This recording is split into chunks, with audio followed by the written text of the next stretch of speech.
Hi everyone, this is Jenny with Edie's Attic, and today I have a video regarding energy, perspectives of high energy versus low energy, and this is a spin-off from a video I posted recently about haters being your biggest fan. And in that video we discussed different aspects of where someone's energy is at, but I didn't touch on it deeply. So give that video a quick look if you want a reference point. But I wanted to discuss my perspectives. So this portion of my channel is just all of my intuitive perspectives from what I have learned myself so far.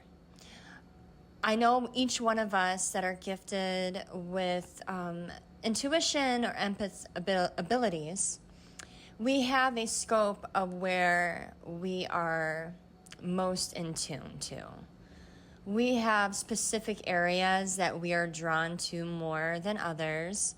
While we may be able to use a lot of the clairaudience, clairsentience, clairvoyance, claircognizance, all the different clairs, or prophetic dreams, or just a feeling of energy from people, we tend to really gravitate or specifically are very strong in one or a couple different areas, or we lean in on more on one than another.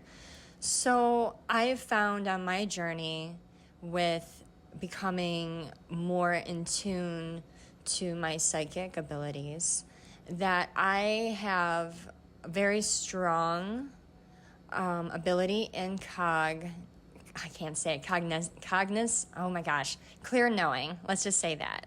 I come up with the information. I know it, I see it, it's available to me. I don't understand how I know it because a lot of this stuff has to do with math, and I was never very good at math. And then I just know this stuff. I just automatically know something in regards to mostly like my favorite area, or the area that seems to be the one that I'm most connected to, is energy.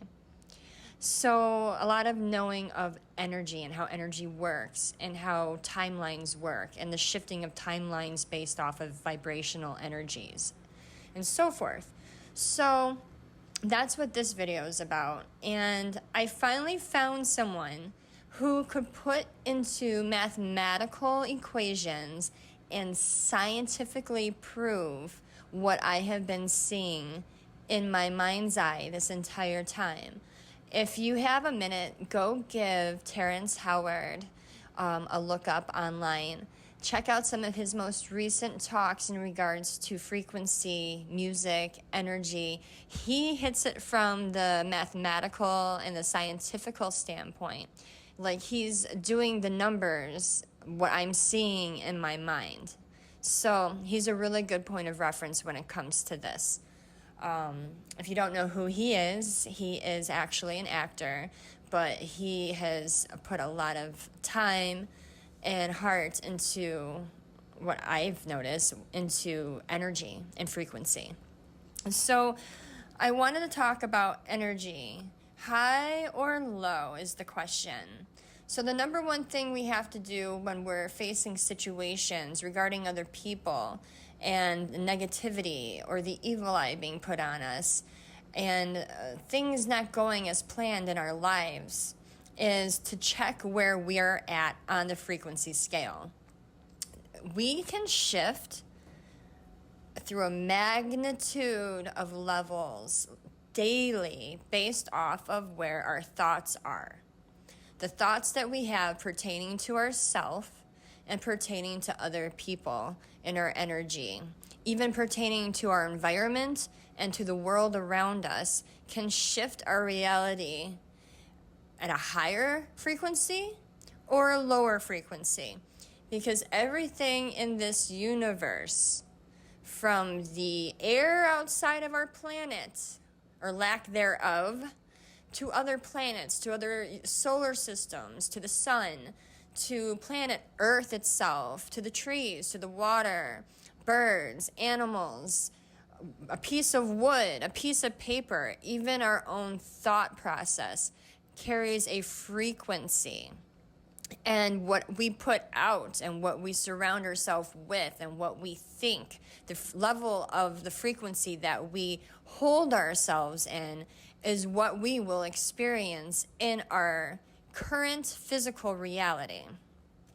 So the number one thing we have to do in these situations where we're having pitfalls or attacks or problems that are reoccurring or hate from other people is, one, check ourselves. Be real with yourself. Don't lie to yourself regarding your own frequency, because you're only going to hold yourself back in the long run.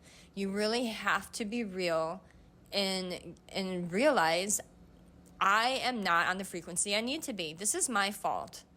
Don't keep blaming others, because that's never going to move you in the proper direction. Pointing blame lowers your frequency.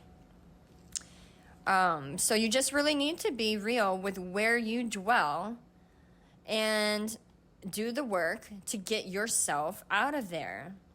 You don't need to be real about this concept with anyone outside of yourself but yourself, because believe me, when you're vibrating low, everyone can see it, and if they can't see it, they can feel it. If they don't understand what they're feeling, they still sense something is off with you. The only person you're hurting in the end is your own self by keeping yourself in a low vibrancy. The goal is not to prove yourself to anyone else. The goal is to heal, to grow, and to live your truth. You have to put the work in to see your vices and break your own toxic behaviors. Once you do, you may even recognize that those people who were once so close to you are indeed low vibrating themselves. You just never recognized it because you were all on the same frequency. So you blended well together. Say you have 5 people that are coexisting and they're all vibrating at a low frequency together, but they're happy and content in this misery together, like that saying, misery loves company, because they don't recognize the difference of anything outside of what they're used to. Until one person vibrates up, they decide, this isn't what I want anymore. That person recognizes that the rest of them are low vibrating and that they're toxic and their behaviors are not what they want to connect themselves to anymore. But the people that are within that group think that the person that's vibrating high thinks that they're better than us. They think that they're going places. They're rubbing it in our face because they're still in a low vibration. So they're looking at the one vibing high as being on their high horse. Well, the one that's vibing high is looking at them as, come on, guys, get out of this funk. You're better than this. Sometimes you have to separate yourself until they realize that they're not on the same frequency as you. And sometimes you may never connect, and sometimes you will meet again. So you don't want to come back down. That's not proactive for you. You want to stay the course where you're at, if not even go higher, and have them meet you where you are. So you need to discern the level of interaction you have with these individuals until you learn how to maintain strongly your own frequency, or else you will be pulled back down. You always have to keep your own frequency first and foremost in the front of your mind in order to do good in this world and to bring the people up around you.